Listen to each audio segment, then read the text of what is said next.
இருக்கிற இயேசு கிறிஸ்துவின் நாமத்தில் உங்கள் எல்லாருக்கும் என்னுடைய அன்பின் வாழ்த்துக்கள். எல்லாம் எப்படி இருக்கிறீங்க? சுகமாக இருக்கிறீங்களா? கடந்த வாரம் முழுவதிலும் இயேசு கிறிஸ்து உங்களுக்கு நல்லவராயிருந்து உங்களை அற்புதமாய் வழி நடத்தி இருக்கிறார். ஆண்டவருக்கு ஸ்தோத்திரம் செலுத்த வேண்டும். அவர் மாறாதவர். மாறிடா என் மா நேசரே என்று அருமை பிள்ளைகள் பாடினாங்கல்ல. இயேசு கிறிஸ்து நேற்றும் இன்றும் என்றும் மாறாதவர். மனிதருடைய அன்பு மாறி போகும், ஆனால் இயேசுவின் அன்பு மாறாத ஒரு அன்பு. மனிதர்கள் சில சமயத்தில் நம்மிடத்தில் நன்மை பெற்றவர்கள் கூட ஏதோ ஒரு காரணத்தில் அவருடைய அன்பு மாறி போய்விடும். ஆனால் இயேசுவனுடைய அன்பு அப்படி அல்ல. அவர் மாறாத ஒரு அன்பு, எப்பொழுதும் போல உங்களை நேசிக்கிறவர். அவர் உங்களை நேசிக்கிறதுனால இந்த நிகழ்ச்சியின் மூலம் உங்களோடு பேசுகிறார், உங்களுக்காக ஜெபிக்கும் போது அற்புதம் செய்கிறார். ஆண்டவர் உங்களை உற்சாகப்படுத்துகிறார்.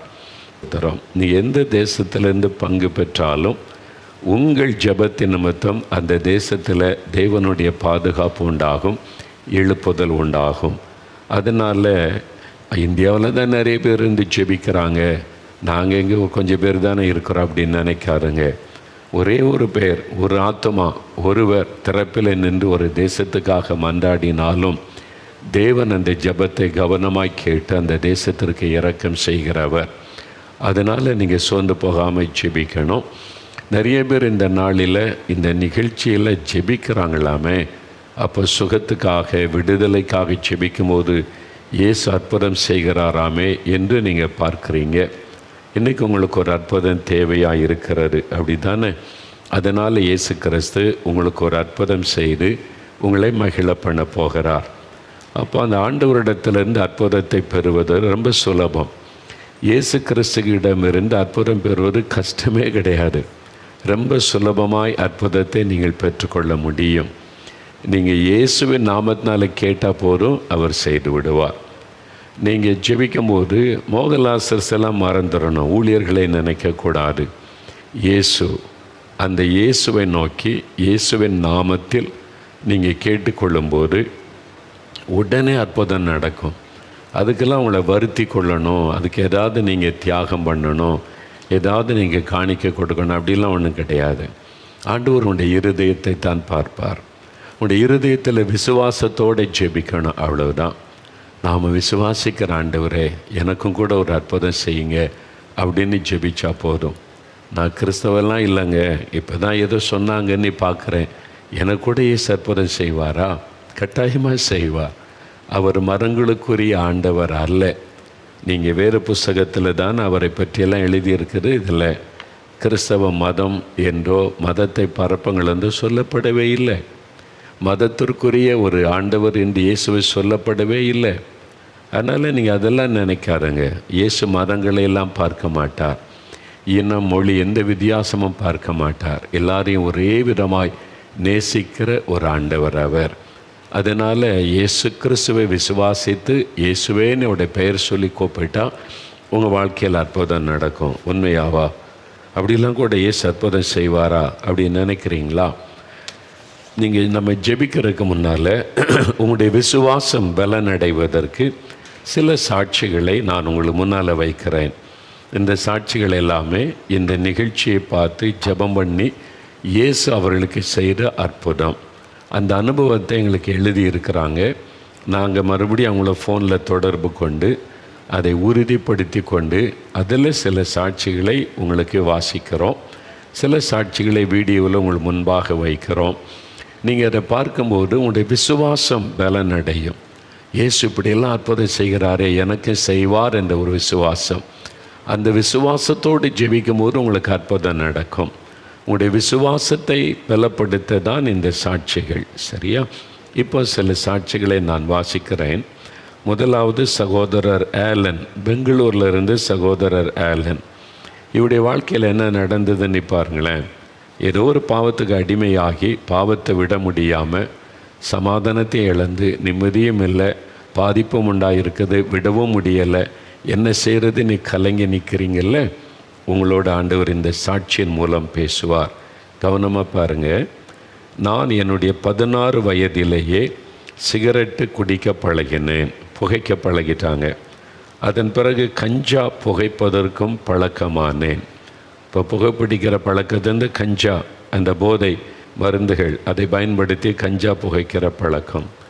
நாளடைவில் குடிப்பழக்கத்திற்கு ஆளானேன். இப்போ மதுபானம் குடிக்கிற பழக்கம். இப்படியாக என்னுடைய சிறு வயதிலிருந்தே பாவ பழக்கங்கள் என்னை பற்றி கொண்டு வந்தது. சின்ன வயசுலேருந்தே பாருங்கள், புகைப்பிடிக்கிறது, கஞ்சா, போதை மருந்துகளை பயன்படுத்துவது, மதுபானம். ஒரு வாலிபன் இப்படி அடிமையாயிட்டா அவனுடைய வாழ்க்கை எப்படி இருக்குன்னு யோசித்து பாருங்கள். அவனுடைய குடும்பம் எப்படி பாதிக்கப்படும் யோசித்து பாருங்கள். எவ்வளோ பெரிய பாதிப்பு இல்லை அந்த மாதிரி உள்ள ஒரு தம்பி. நான் ரோமன் கத்தோலிக்க திருச்சபை கிறிஸ்தவனாக இருந்தாலும் ஆலயத்திற்கும் நான் சென்றதில்லை. தெய்வத்தை குறித்த பயமும் எனக்கு இல்லை. அதிலும் கடந்த 3 வருடமாக கஞ்சா இல்லாமல் ஒரு நாள் கூட நான் இருந்ததே இல்லை. 3 வருஷமாக இந்த பாவம் எவ்வளோ பெரிய பாதிப்பை உண்டாக்கிட்டு பாருங்களேன். கஞ்சா என்கிற பாவ பழக்கம் ஒரு நாள் கூட அது இல்லாமல் இருந்ததில்லை. வீட்டிலும் யாருக்கும் கீழ்ப்படிந்தது இல்லை. பாவத்துக்கு அடிமையாயிட்டா வீட்டில் பிரச்சனை தான், கீழ்ப்படிதல் வராது. அதனால் பெற்றோர் ரொம்ப குடும்பத்தார் பாதிக்கப்படுவாங்க. வாலிப வயதிற்குரிய எந்த ஒரு நல்ல குணமும் இல்லாத தறிக்கட்ட சூழ்நிலையில்தான் உங்களுடைய ஜெபிக்கலாமாக நிகழ்ச்சியை பார்த்தேன். இப்படி இருந்தாலும் இந்த நிகழ்ச்சியை பார்க்கணுன்னு ஒரு எண்ணம் வந்திருக்கிற பாருங்க. அதான் ஆண்டவருடைய கிருபை. ஒரு மனிதனை ஆண்டவர் நேசித்து அவனை சந்திப்பதற்கு ஒரு வாய்ப்பு கொடுக்கிறார். இந்த நிகழ்ச்சியை பார்த்தேன். நான் பார்த்த அன்று நீங்கள் இயேசுவின் 2ஆம் வருகை குறித்து பேசினீர்கள். இந்த உலகம் முடிய போது இயேசு திரும்ப வரப்போகிறார். இந்த உலகத்தின் முடிவும் இயேசுடைய வருகையும் சமீபித்து விட்டது, வேதத்தில் இருக்குது. அதை பற்றி நான் பேசினேன். அந்த தேவ செய்தி என்னை தொட்டது. எனக்குள் ஒரு பயம் வந்தது. என்னுடைய சூழ்நிலையும் என்னுடைய பாவ பழக்கங்களும் நான் யார் என்பதை எனக்கு காண்பித்தது.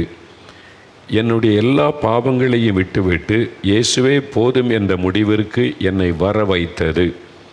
என்னால் பாவத்தில் வாழ்கிற ஒரு மனிதன் பரலோகம் போக முடியாது. எவ்வளோ பக்தி உள்ளவனாக இருந்தாலுமே, நல்ல கடவுளை வணங்கலாலும், கும்பிட்டாலும், சாமி கும்பிட்டாலும், பணம் செலவு பண்ணாலும், எவ்வளோ பக்தியாக இருந்தாலும், சாராயம் குடிக்கிறவனும் பீடி சிகரெட் பிடிக்கிறவங்களும் வைகுண்டம், அந்த சொர்க்கம், அந்த பரலோகம், அந்த ஆண்டவர் இருக்கிற, கடவுள் இருக்கிற அந்த ஸ்தலத்துக்குள்ளே போகவே முடியாது. நல்லா அறிந்து கொள்ளுங்க. நீ எந்த மதத்தை சார்ந்திருந்தாலும், எவ்வளோ பக்தி உள்ளவளாக இருந்தாலும், இந்த மாதிரி பாவங்களை வைத்துக்கொண்டு ஒரு மனிதன் பரலோக ராஜ்யத்துக்குள்ளே செல்லவே முடியாது. கடவுள்கிட்ட போயிட்டா அப்படின்வாங்க. கடவுள்கிட்ட எப்படி போக முடியும்?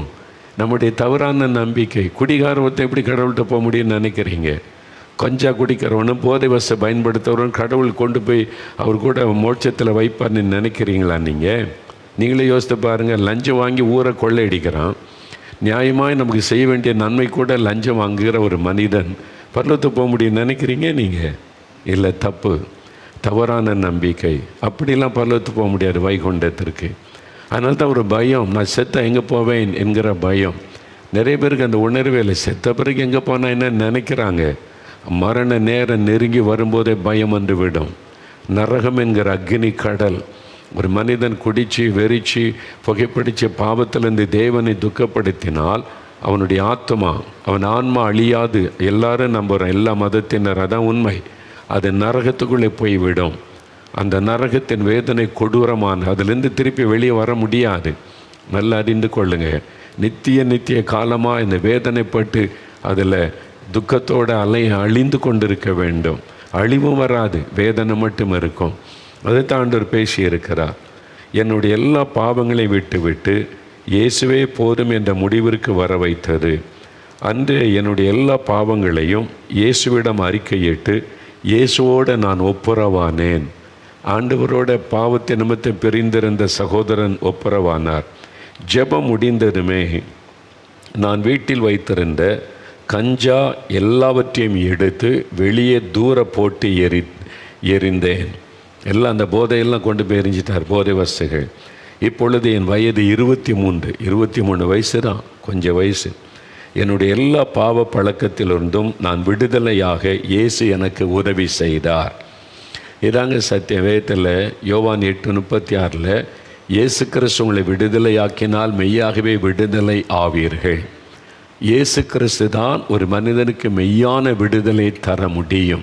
பாவத்திலிருந்து, சாபத்திலிருந்து, பாவ பழக்கத்திலிருந்து பார்த்திங்களா அவருக்கு விடுதலை. பாவங்களின் நினைவு கூட இப்பொழுது எனக்கு இல்லை. அந்த போதை வஸ்துகளுக்கு ஒருத்த நினைவு கூட இல்லை. இப்பொழுது அதெல்லாம் சொல்லுவாங்கங்க, 1 மாதம் 2 மாதம் திரும்பி குடிச்சிருவான் அப்படின்னு நினைக்கிறீங்களா? 2 வருஷம் கடந்து விட்டார். சில கடந்த 2 வருஷமாய் இப்போ அந்த பாவமே என் வாழ்க்கையில் வரலை. அது மாத்திரம் இல்லை, தினமும் 1 மணி நேரம் நான் தேசத்திற்காகவும் எனக்காகவும் தொடர்ந்து ஜெபித்து வருகிறேன். 1 மணி நேரம் ஆண்டவருடைய பாத்தில் காத்திருந்து தனக்காகவும் நம் இந்திய தேச மக்களுக்காக ஜெபிக்கிறார். ஒரு வாலிபனுடைய வாழ்க்கையை இயேசு எப்படி மாற்றி விட்டார் பார்த்தீங்களா? விடுதலை. உங்களுக்கு ஒரு விடுதலை தேவை. வாலிப தம்பி, வாலிப மகளே, இந்த பாவத்தை விட முடியுமா? இனி அவ்வளவுதான் என்று எண்ணுகிறாயா? இல்லை, உனக்கு ஒரு விடுதலை உண்டு. உனக்கு ஒரு பரிசுத்த வாழ்க்கை உண்டு. இயேசு கிறிஸ்து உனக்கு விடுதலை கொடுத்து சமாதானமான ஒரு ஆசீர்வாதமான வாழ்க்கையை உனக்காக வைத்திருக்கிறார். இன்றைக்கு நீ விசுவாசித்து கூப்பிட்டா இந்த தம்பிக்கு விடுதலை கொடுத்த இயேசு உனக்கு விடுதலை தருவார். பெற்றோர், உங்களுடைய பிள்ளைகள் இப்படி பாவத்தில் அழிந்து கொண்டிருந்தால் நீங்கள் உத்தரவாதம் பண்ணி ஜெபிங்க. ஆண்டவரே, இந்த தம்பிக்கு, இந்த மகனுக்கு விடுதலை கொடுத்தீங்களே, என் மகனுக்கு விடுதலை கொடுங்க, என் மகளுக்கு விடுதலை கொடுங்க. நீங்கள் பாரம் எடுத்து ஜெபித்தா ஆண்டவர் கட்டாயம் உங்களுடைய பிள்ளைகளுடைய வாழ்க்கையில் ஒரு அற்புத மாற்றத்தை கட்டளையிடுவார். அடுத்து ஒரு சாட்சி பாருங்க. சகோதரி பாரதி, மதுரையிலேருந்து எழுதியிருக்கிறாங்க. என்னுடைய 24 வயது மகன் கடந்த 4 மாதமாக வயிற்று வலியினால் மிகவும் கஷ்டப்பட்டான். பசித்தாலும் அவனால் சாப்பிட முடியாது. அப்படியே சாப்பிட்டாலும் உடனே வாந்தி எடுத்து விடுவான். இதனால் உடம்பு சத்து இழந்து மிகவும் பலவீனமாய் காணப்பட்டான். அவனுடைய முகமும் முற்றிலுமாய் விகாரமாக மாறிவிட்டது. மருத்துவரிடம் சென்று தொடர்ந்து மாத்திரை சாப்பிட்டும் வயிற்று வலி குறையவே இல்லை. பார்த்த எந்த மருத்துவத்திலும் தீர்வு இல்லை. என்ன செய்வது என்ற சூழ்நிலையில் கடந்த பிப்ரவரி மாதம் நடந்த அற்புத பெருவிழா நேரலை நிகழ்ச்சியில் கலந்து கொண்டேன். ஜெப நேரத்தில் என்னுடைய மகன் வெளியூரில் இருந்ததினால் அவனுடைய ஃபோட்டோவில் கை வைத்து அவனுக்காக பாரத்தோடு நான் ஜெபித்து கொண்டிருந்தேன். நான் ஜெபித்து கொண்டிருக்கும் போதே நீங்கள் என்னுடைய மகனின் பெயரை சொல்லி, அர்ஜுன், உங்களுக்கு விரோதமாய் செயல்படுகிற வியாதியை கொண்டு வருகிற அசுத்தாவி விலகுகிறது என்று சொல்லி ஜெபம் செய்தீர்கள். என் மகனின் பெயரை சொல்லி நீங்கள் ஜெபிக்கும் போதே என்மேல் ஆண்டவருடைய பிரசன்னம் இறங்குவதை நான் உணர்ந்தேன். ஜெபம் முடிந்து 2 நாள் கழித்து வீட்டிற்கு வந்த என் மகனிடம் கேட்டபோது, இப்பொழுது எனக்கு வயிற்று வலி இல்லை, நான் நன்றாக சாப்பிடுகிறேன் என்று சொன்னான். இப்பொழுது நல்ல சுகத்தோடு இருக்கிறான். என்னுடைய கண்ணீரின் ஜெபத்தை கேட்டு என் மகனின் பெயரை அழைத்து சுகமாக்கின இயேசுவுக்கு நன்றி செலுத்துகிறேன். எவ்வளவோ மருத்துவம் செய்து சுகமாகாத வியாதி, அந்த தாய் உத்தரவாதம் பண்ணி தன் மகனுக்காக செபிக்கிறாங்க. ஆண்டவர் அற்புத சுகம் கொடுத்துட்டார் அந்த நாள் முதலே. இன்னொரு சாட்சி பாருங்க. சகோதரர் அருண், பெங்களூர்லேருந்து அருண். நான் ரோமன் கத்தோலிக்க திருச்சபையை சேர்ந்தவன். எனக்கு அடிக்கடி உடம்பு சரியில்லாமல் போய்விடும். எப்பொழுதும் உற்சாகம் இல்லாமல் சோர்வாகத்தான் இருப்பேன். பிப்ரவரி மாதத்தின் முதல் வாரத்தில் டைஃபாய்டு காய்ச்சல் எனக்கு வந்தது.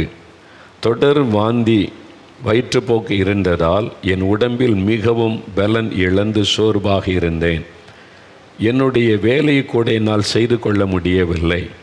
வேலைக்கு செல்லாமல் வீட்டில் தான் இருந்தேன். பிப்ரவரி முதல் ஞாயிற்றுக்கிழமை நடந்த அற்புத பெருவிழா நேரலை நிகழ்ச்சியை குடும்பமாக பார்த்தோம். ஜெப நேரத்தில் என் மனைவி எனக்காக கண்ணீரோடு என் மீது கை வைத்து ஜெபம் செய்தாள். அதுங்க, மனைவி வியாதிப்பட்ட அந்த கணவருக்காக கை வைத்து ஜெபித்தாங்க. ஜெப நேரத்திலேயே என் மீது பரிசுத்தாவின் வல்லமை இறங்கியது. என்னால் தாங்கிக் கொள்ள முடியாமல் நான் கீழே விழுந்து விட்டேன். எனக்குள் இருந்து ஒரு அசுத்த ஆவி வெளியேறியதை உணர்ந்தேன். அதன் பிறகு என் உடம்பில் ஒரு புது பலன் வந்ததை போன்று உணர்ந்தேன். இப்பொழுது சந்தோஷமாக எந்த வியாதியும் பலவீனமும் இல்லாமல் நன்றாக இருக்கிறேன். நல்ல உற்சாகத்தோடு சந்தோஷமாக வேலைக்கு சென்று வருகிறேன். விசுவாசத்தோடு என் மனைவி எனக்காக ஜெபித்த ஜெபத்தை கேட்டு பரிசுத்தாவின் வல்லமையை என் மீது இறக்கி எனக்குள் ஒளிந்திருந்த அசுத்தாவியை வெளியே கொண்டு வந்து விடுதலை கொடுத்த பரிசுத்தாவியானவருக்கு நன்றி செலுத்துகிறேன். பார்த்தீங்களா, ஒரு பொல்லாத ஆவியுடைய சரீரத்தை தாக்கி இருந்தார். அதனால தான் இந்த தொடர்ந்து வாந்தி, தொடர்ந்து பாதிப்பு, ஜீரண உறுப்பு பாதிப்பு, பலவீனம், சோர்வு, வேலை செய்ய முடியாத நிலைமை. இது ஒரு அசுத்தாவி, பலவீனப்படுத்துகிற வியாதியை கொண்டு வருகிற ஆவி. ஆனால் அவனுடைய மனைவி ஜெபித்த போது ஆண்டோடைய வல்லமை, ஆவியானுடைய வல்லமை தொட்டது. அந்த ஆவி வெளியேறின உடனே வியாதியும் போய்விட்டார், பலவீனம் போய்விட்டார். இன்றைக்கி உங்கள் வாழ்க்கையில் இதே மாதிரி ஒரு அற்புதத்தை இயேசு செய்வார். என்ன வியாதினே கண்டுபிடிக்க முடியல, எவ்வளோ மருந்து மாத்திரை சாப்பிட்டு சுகமாகலை, மாற்றி மாற்றி ஒவ்வொரு மருந்தாக தான் சாப்பிட்டு பார்க்குறோம். கலங்கி நிற்கிறீங்களா? ஒருவேளை அந்த பலவீனப்படுத்துகிற ஆவியினால் உங்களுடைய சரீரம் தாக்கப்பட்டிருக்கலாம். இன்றைக்கி உங்களுக்கு விடுதலை.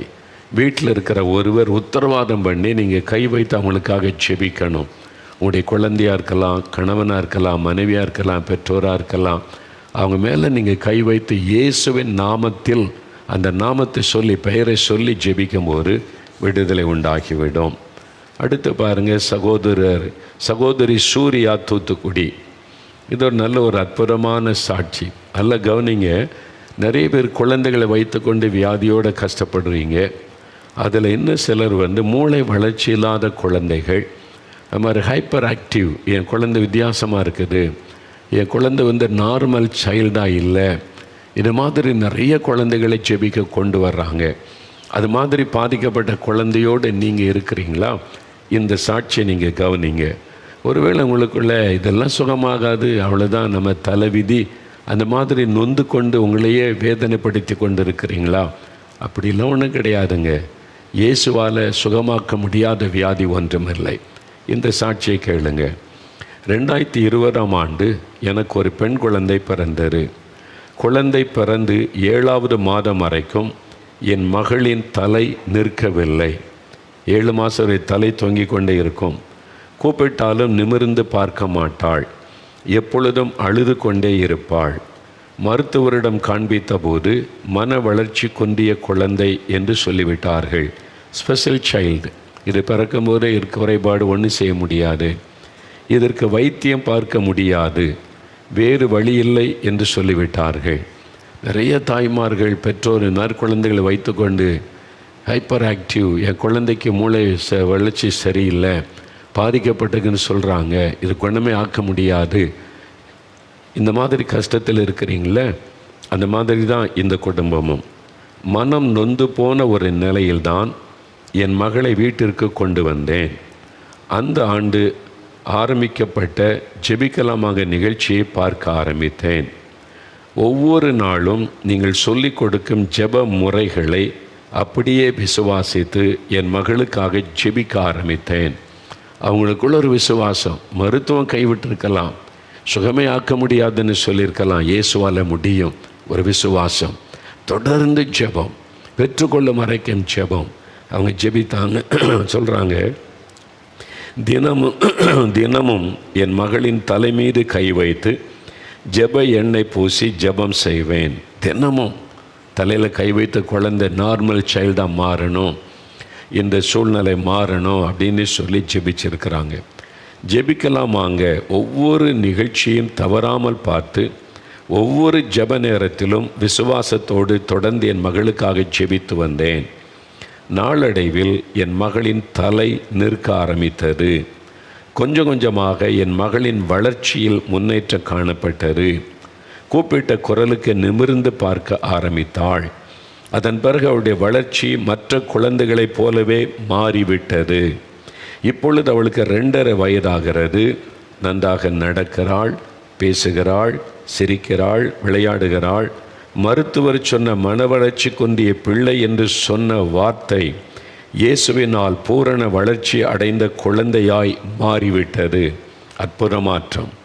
இது மன வளர்ச்சி குன்றின குழந்தை, இந்த குழந்தை நார்மல் ஆகாது, நீங்கள் கவனித்து கொள்ளுங்கன்னு சொல்லியிருந்தாங்க. அந்த தாயினுடைய விசுவாசம். இயேசுவால் முடியும். என் குழந்தைய நார்மல் சைல்டாக மாற்ற முடியும். விசுவாசத்தோட ஒவ்வொரு நிகழ்ச்சியிலும் தலையில் கை வைத்து தினமும் எண்ணெய் பூசி குழந்தைக்காக ஜெபித்தாங்க. பெற்றோர், நீங்கள் விசுவாசத்தோட உங்கள் குழந்தைகளுக்கு எண்ணெய் பூசி இயேசுவின் நாமத்தில் தினமும் ஜெபிச்சுக்கிட்டே வாங்க. உங்களுடைய குழந்தைக்குடைய பிறவி குறைபாடெல்லாம் மாறிவிடும். நார்மல் சைல்டாய் மாறிவிட்டார். மன வளர்ச்சி கொண்டின பிள்ளை என்று சொல்ல முடியாது. என்னுடைய ஜெபத்தை கேட்டு என் மகளின் வளர்ச்சியை, மனநிலையை முற்றிலுமாய் மாற்றி ஆரோக்கியமான முழு வளர்ச்சியடைந்த குழந்தையாய் மாற்றின இயேசுவுக்கு ஸ்தோத்திரம். சூர்யா தூத்துக்குடியிலேருந்து எழுதியிருக்கிறாங்க. பாருங்கள், உங்கள் வீட்டில் இந்த மாதிரி குழந்தைகளை வச்சு கஷ்டப்படுறீங்களா? இன்றையிலேருந்து ஜெபிக்க ஆரம்பிங்க. தினமும் எண்ணெய் பூசி, எண்ணெய்னா ஒரு விஷயம் தேங்காய் எண்ணெய் இருந்தால் போதும். சும்மா அதை தொட்டு நான் எண்ணெய் பற்றி சொல்லியிருக்கிறேன். எண்ணெய் ஏன் பூசி ஜெபிக்கணும் அப்படின்னா, வேதத்தில் யாக்கோபு எழுதின நிருபத்தில் சொல்லப்பட்டு இருக்கிறாரு, உங்களில் ஒருவன் வியாதிப்பட்டால் எண்ணெய் பூசி இயேசு கிறிஸ்துவின் நாமத்தில் ஜெபம் பண்ண கடவன். அவன் பாவம் செய்தவனானால் அது அவனுக்கு மன்னிக்கப்படும். விசுவாசமுள்ள ஜெபம் பிணியாளியை ரட்சிக்கும். கர்த்தர் அவனை எழுப்புவார் என்று பைபிளில் இருக்குது. அது தேவனுடைய வார்த்தை. அதை விசுவாசித்து சும்மா ஒரு சொட்டு வச்சு, அந்த எண்ணெய் எதை குறிக்கிறது? இயேசுவின் ரத்தம், நமக்காக சிலுவையில் சிந்தப்பட்ட ரத்தம், அவருடைய சரீரம் கசைக்கு பிழிந்து எடுக்கப்பட்ட ரத்தம். எந்த எண்ணெயுமே செக்கில் வச்சு அல்லது மிஷினில் வச்சு கசைக்கு பிழிஞ்சு தான் எடுப்பாங்க. அதுவும் தேங்காய் எண்ணெய் அதை செக்கில் வச்சு அல்லது மிஷினில் போட்டு கசைக்கு பிழிந்து தான் எண்ணெய். அப்போ அது இயேசுடைய சிலுவையில் சிந்தின ரத்தத்தை நினைவு கூர்ந்து, ஆண்டவரே என் குழந்தைக்காக எனக்காக சிந்தப்பட்ட ரத்தம், அதை நினைத்து நான் எண்ணெய் பூசி ஜெபிக்கிறேன்னு சொல்லணும். ரெண்டாவது, அந்த எண்ணெய் பரிசுத்த ஆவியானவரை குறிக்கும். பரிசுத்த ஆவியானவர் எங்கோ அங்கே விடுதலை உண்டு.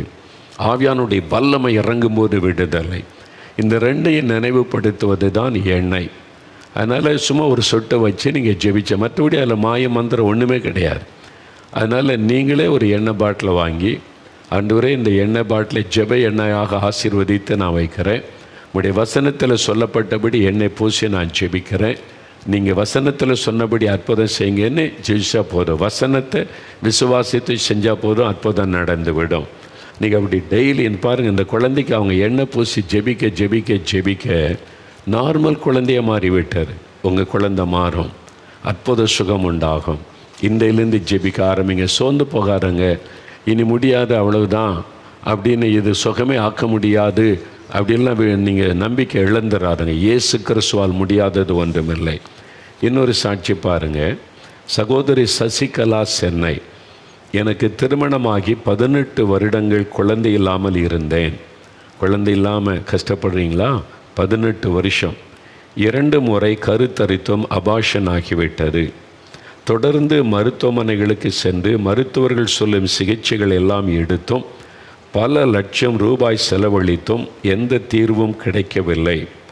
என் கர்ப்பப்பையில் உள்ள பிரச்சனைகளினால் இனி நான் இயற்கையாக கருத்தரிக்க முடியாது. IVF என்ற முறையில் முயற்சித்தாலும் குழந்தை பிறக்கும் என்று உறுதியாக சொல்ல முடியாது என்று மருத்துவர்கள் சொன்னார்கள். மனதளவில் சோர்ந்து போய் எல்லா சிகிச்சைகளையும் வெறுத்து நிறுத்திவிட்டோம். 18 வருஷம். ஒரு வெறுமையான சூழ்நிலையில்தான் உங்களுடைய ஜெபிக்கலாமாக நிகழ்ச்சியை பார்த்தேன். ஒவ்வொரு ஜெப வேளையிலையும் தவறாமல் எனக்கு குழந்தை தர வேண்டி இயேசுவிடம் ஜெபம் செய்வேன்.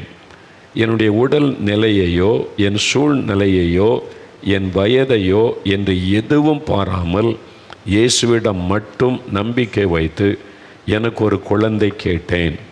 சோர்ந்து போகாமல் தொடர்ந்து குழந்தைக்காக விசுவாசத்தோடு ஜெபித்து கொண்டு வந்தேன்.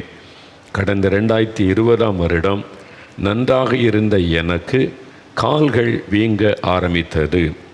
மருத்துவமனைக்கு சென்று பரிசோதித்ததில் பரிசோதித்த மருத்துவர்கள் நீங்கள் கருத்தரித்திருக்கிறீர்கள் என்று சொன்னார்கள். இவ்வளோ பெரிய அற்புதம் இல்லை?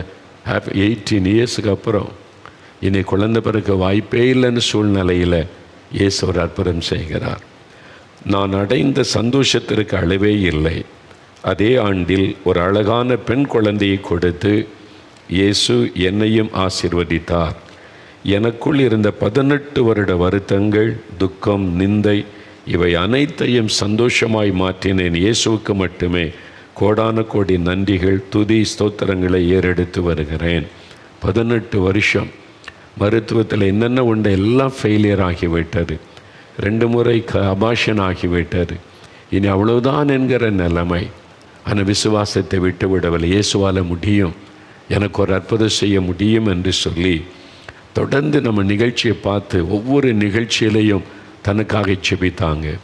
இயேசு பார்க்கிறார் உங்களுடைய விசுவாசம் எந்த அளவுக்கு இருக்கிறது.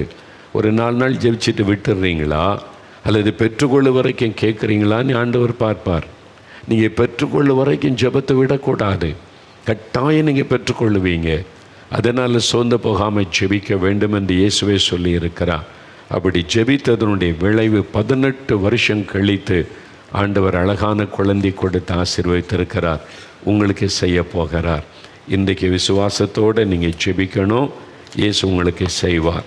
சரி, இந்த நாளில் அடுத்த ஒரு 2 சாட்சிகளை வீடியோவில் நீங்கள் பார்க்க போகிறீங்க. ஒன்று சகோதரர் வினோத், திரேஸ்புரம், தூத்துக்குடியிலிருந்து திரேஸ்புரத்தை சார்ந்த வினோத் என்கிற ஒரு தம்பி.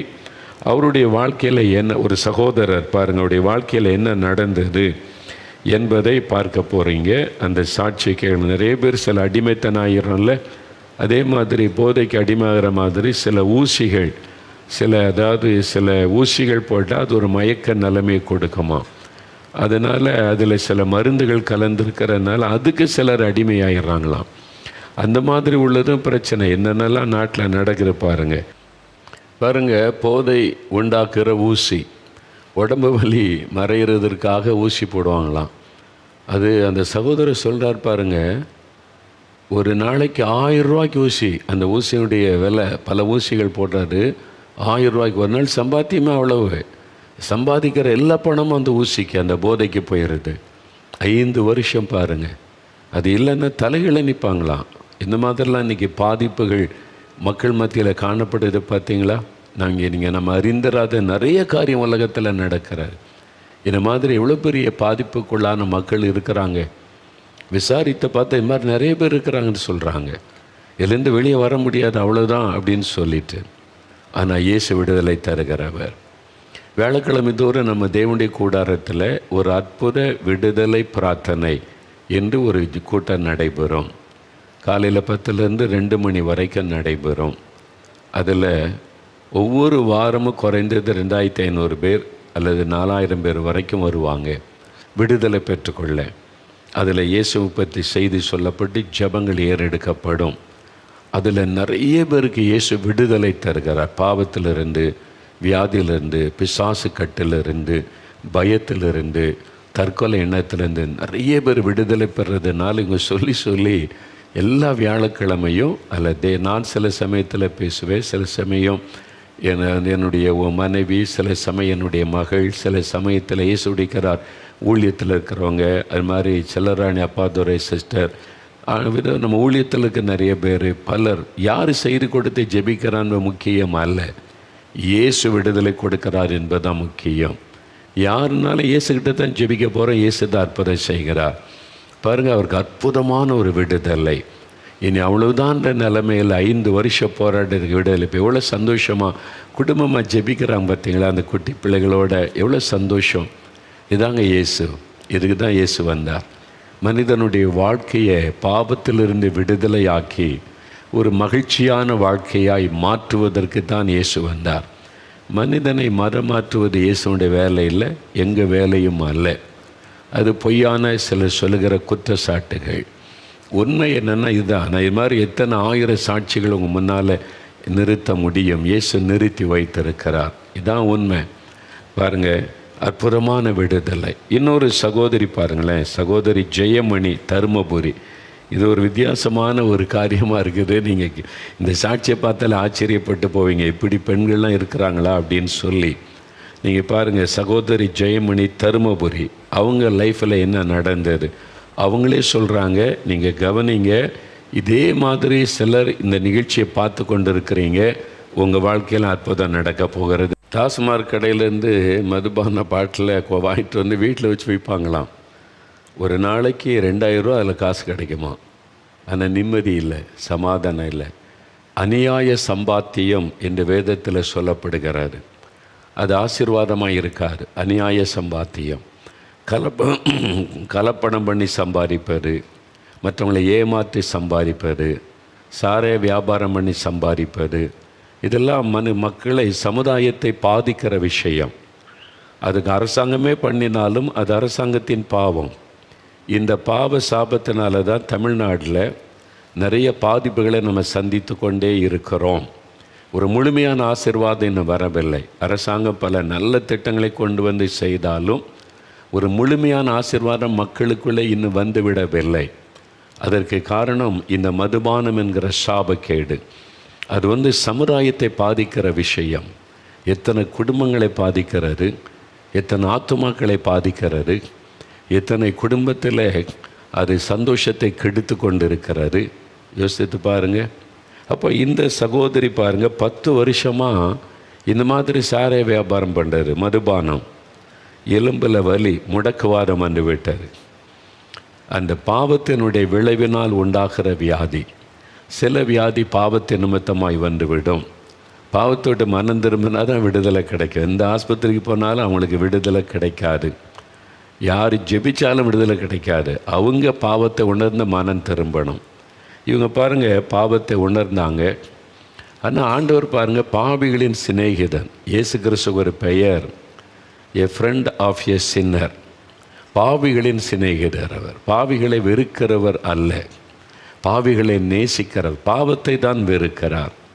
அவங்க சொன்னாங்க, நான் 3 இயேசு அதிகாலையில் தேடுங்க, உங்களுக்கு வெளிப்படுவார்னு நான் பிரசங்கத்தில் சொன்னதை கேட்ட உடனே 3 மணிக்கு எழும்பணும், இயேசுவை தேடணும். யார் எழுப்புவா? இயேசு கூப்பிடுறார் பெயர் சொல்லி, ஜெயமணின்னு பேர் சொல்லி. எவ்வளோ ஒரு அற்புதமான ஆண்டவர் பார்த்தீங்களா? நீங்கள் கூப்பிட்டு பாருங்கள், ஆண்டவரை நான் விடிய காலையில் எழும்பி செபிக்கணும், எனக்கு கிருபை தாங்க. நீங்கள் கேட்டு பாருங்களேன், இயேசு நிற்பார். நம்முடைய வீட்டில் நம்மோடு வாசம் பண்ணுகிறவர் இயேசு. நம்ம கூடவே இருக்கிறவர். அவர் எங்கேயோ நீங்கள் ஒரு ஆலயத்திலலாம் வச்சு பூட்டி வைக்க முடியாது. நம்ம கூட, நம்முடைய வீட்டில் நம்மோடு வாசம் பண்ணுகிறவர். அவர் 3 மணிக்கு எழுப்புறார், ஜெயமணின்னு சொல்லி.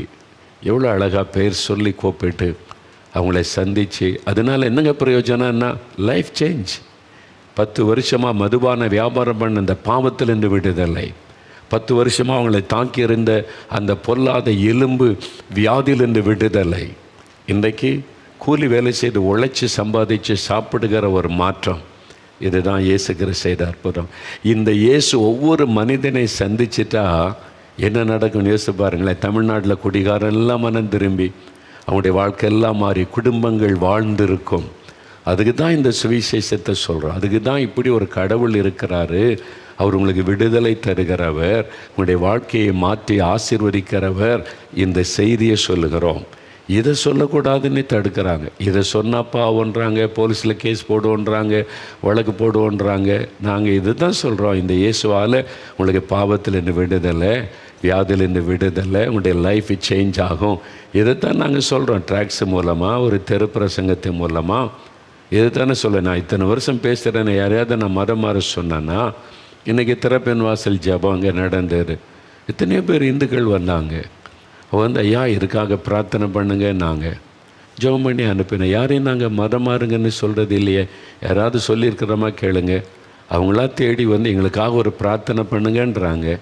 அந்த பிரார்த்தனையில் அற்புதம் நடந்த உடனே அந்த இயேசுவை அவங்களும் ருசிக்க ஆரம்பிக்கிறாங்க. அவ்வளோதான்.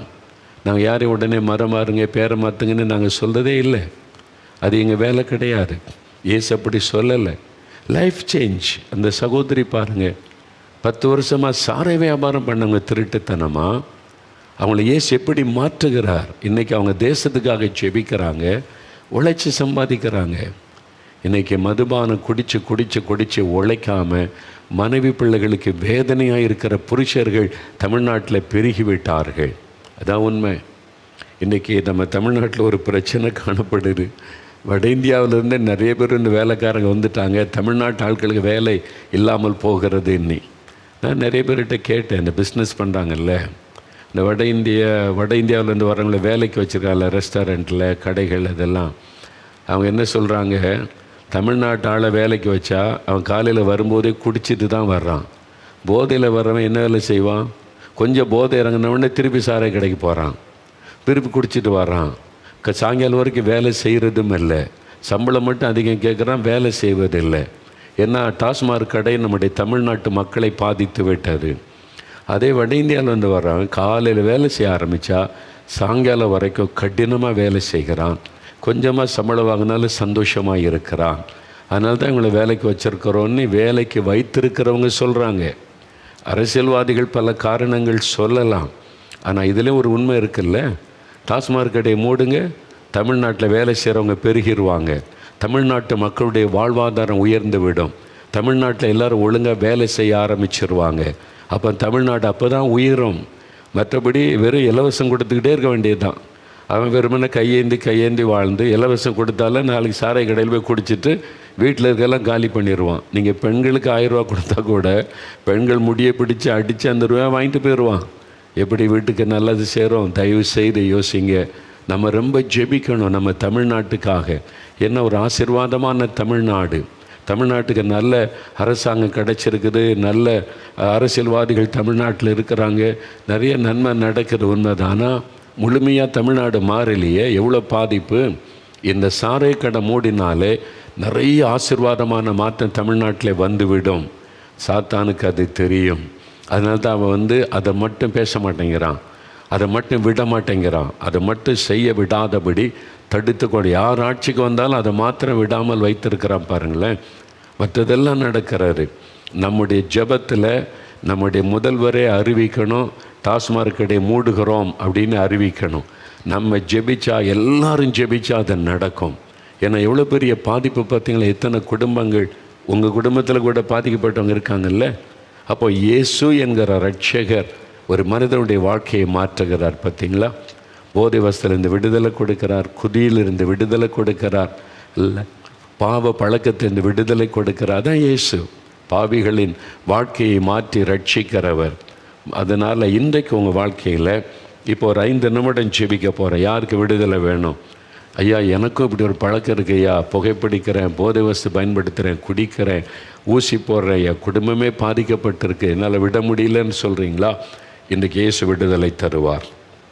நீங்கள் செய்ய வேண்டிய ஒரே ஒரு காரியம், இயேசுவே நான் பாவிதான், இந்த பாவத்துக்கு அடிமையாக இருக்கிறேன், நீங்கள் எனக்காக சிலுவையில் ரத்தம் சிந்தி மறித்தீங்க, உம்முடைய ரத்தத்தினால என்னை கழுவி எனக்கு இந்த பாவத்தில் இந்த விடுதலை கொடுங்க. இவங்களுக்கெல்லாம் விடுதலை கொடுத்தீங்களே, எனக்கும் ஒரு விடுதலை தாங்க இயேசுவேன்னு கேட்டு பாருங்கள்.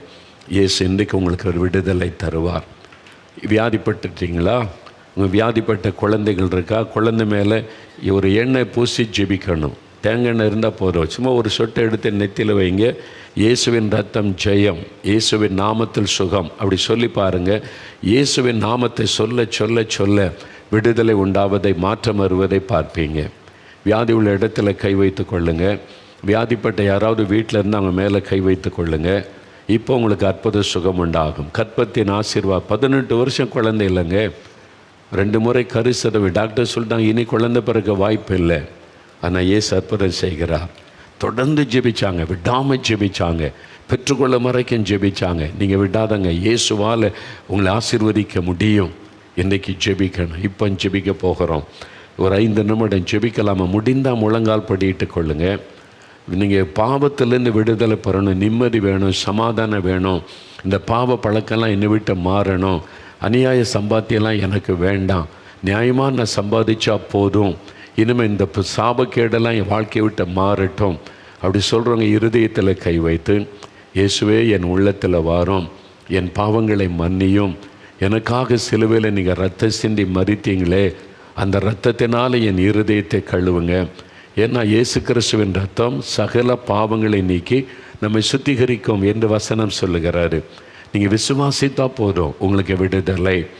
உங்கள் வாலிப பிள்ளைகள், வாலிப தம்பி, வாலிப மகள் கை வைத்து ஜெபம் பண்ணுங்க.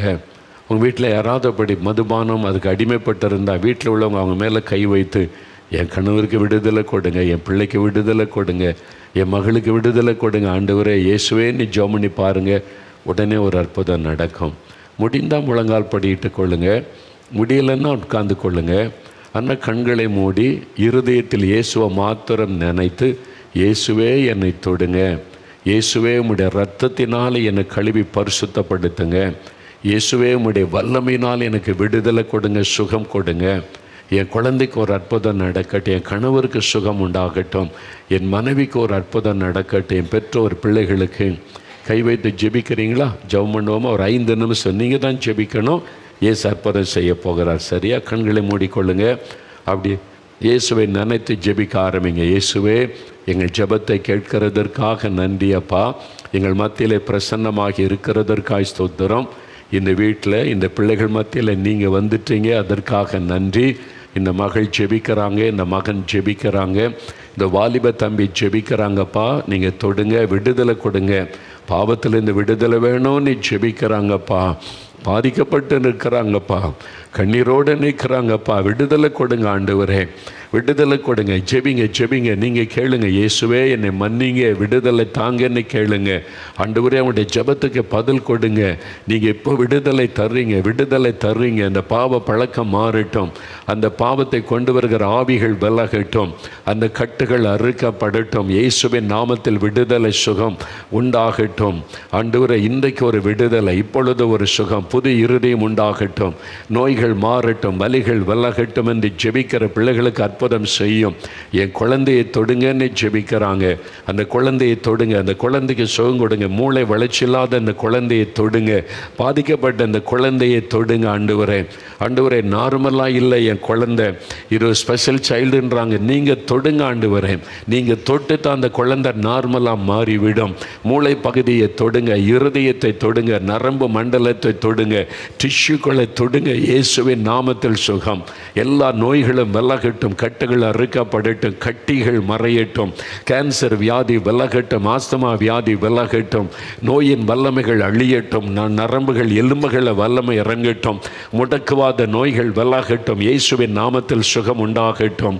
ஆண்டவரே, கண்களிலே சுகம், காதிலே சுகம் உண்டாகட்டும், தலை முதல் கால் வரை வல்லமை இறங்கட்டும். அந்த சகோதரி ஜெபிக்கிறாங்களே, சுகம் கொடுங்க.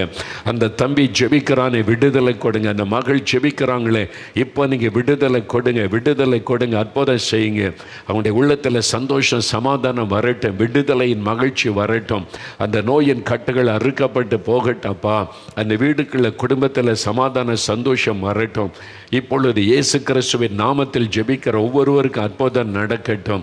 இயேசுவே இயேசுவே என்று கூப்பிடுகிற ஒவ்வொருவருக்கும் அற்புதம் செய்யுங்க, அற்புதம் செய்யுங்க. இயேசுன்ற பெயரை சொல்லி கூப்பிடுகிற ஒவ்வொருவருக்கும் அற்புதம் செய்யுங்க. விடுதலை கொடுங்க, அவங்களை மகிழ பண்ணுங்க, அவங்களுடைய துக்கத்தை மாற்றி கொடுங்க ஆண்டவரே. பாவங்கள் சாபத்திலிருந்து விடுதலை கொடுத்துருங்க ஆண்டவரே. மதுபான பழக்கம், போதை வஸ்துகளிலிருந்து விடுதலை கொடுங்க ஆண்டவரை. அப்படி செய்ததற்காய் நன்றி, விடுதலை தந்ததற்காய் நன்றி ஆண்டவரே. இந்த மதுபான கடைகள் தமிழ்நாட்டில் மூடப்படணும்ப்பா. எங்களுடைய முதலமைச்சர் எவ்வளவு நல்ல காரியம் செய்கிறாங்க, மக்களுக்காக பார்த்து நன்மை செய்கிற அவங்களுடைய உள்ளத்தில் நீங்கள் பேசுங்க. இந்த டாஸ்மாக் கடையை மூடும்படி பேசுங்க. இந்த மதுபான கடைகள் ஒளியட்ட, அந்த சாபம் தமிழ்நாட்டை விட்டு விலகட்டும், எங்களுடைய குடும்பங்களெல்லாம் பாதுகாக்கப்படட்டும் அப்பா. நீங்கள் இந்த காரியத்தில் கிரியை செய்யணும், பேசணும். நீங்கள் கட்டாயம் ஒரு அற்புதம் செய்யணும், நாங்கள் விசுவாசிக்கிறோம். ஆண்டவர் ஜெபத்தை கேட்டதற்காய் ஸ்தோத்திரம், அற்புதம் செய்துவிட்டதற்காய் ஸ்தோத்திரம். இயேசுவே, உமக்கு நன்றி என்று உம்மை துதிக்கிறோம். இயேசு கிறிஸ்துவின் நாமத்தில் ஜெபிக்கிறோம் பிதாவே, ஆமேன், ஆமேன். ஆண்டவர் ஜெபத்தை கேட்டார், உங்களுக்கு அற்புதம் செய்துவிட்டார். ஆண்டவருக்கு ஸ்தோத்திரம் சொல்லுங்கள். இந்த நாளிலிருந்து, நிமிஷத்திலிருந்து மாற்றத்தை நீங்கள் பார்ப்பீங்க. நீங்கள் பெற்றுக்கொண்ட சுகம், விடுதலையை நீங்கள் காத்து கொள்ளணும், அது முக்கியம். இயேசு இலவசமாய் விடுதலை கொடுத்துட்டாரு. நீங்கள் அதை என்ன செய்யணும் அப்படின்னு கேட்டிங்கன்னா, தின காலையில் எழுந்த உடனே ஜெபம் பண்ணுங்க. ஆண்டவருக்கு ஸ்தோத்திரம் சொல்லுங்கள். இயேசுவே, நீர் என் கூட இருக்கிறீர், ஸ்தோத்திரம்னு சொல்லுங்கள். இந்த நாள் முழுவதும் என்னை நீங்கள் நடத்துங்கன்னு சொல்லுங்கள். என்னை பாவம் செய்யாதபடி காத்து கொள்ளுங்கன்னு சொல்லுங்கள். நான் செய்கிறதெல்லாம் ஆசீர்வதிங்கன்னு ஒப்பு கொடுத்து ஜெபிங்க. அதே மாதிரி உங்கள் தெருவில் இருக்கிற மக்கள், உங்கள் ஊரில் இருக்கிற மக்கள், அவங்களையும் ஆசீர்வதித்து ஜெபம் பண்ணுங்க. நம்முடைய தமிழ்நாட்டில் இருக்கிற எல்லா மக்களும் சமாதானமாக, நிம்மதியாக, மகிழ்ச்சியோடு வாழணும். குடிகாரங்கள்லாம் ரட்சிக்கப்படணும், போதை வசுக்கு அடிமைப்பட்டவங்களாம் விடுதலை அடையணும். அப்படி மற்றவங்களுக்காக ஜெபம் பண்ணுங்க. வாலிபர்கள் அவங்களுக்காக ஜெபிங்க. எக்ஸாம் எழுத போகிற பிள்ளைங்களுக்காக ரொம்ப ஜெபிங்க. இப்போ எல்லாம் பயந்து கொண்டு படித்து கொண்டு இருக்காங்கல்ல, அவங்களுக்காகலாம் கருத்தாக ஜெபம் செய்யுங்க. நம்ம நாட்டுக்காக ஜெபம் பண்ணுங்க, தேசத்துக்காக. அப்படி ஒவ்வொரு காரியத்துக்கு ஜெபிக்கும் போது ஆண்டோடைய பிரசன்னம் உங்களோடு இருந்து அழகாய் வழி நடத்துவதை காண்பீங்க. சரி.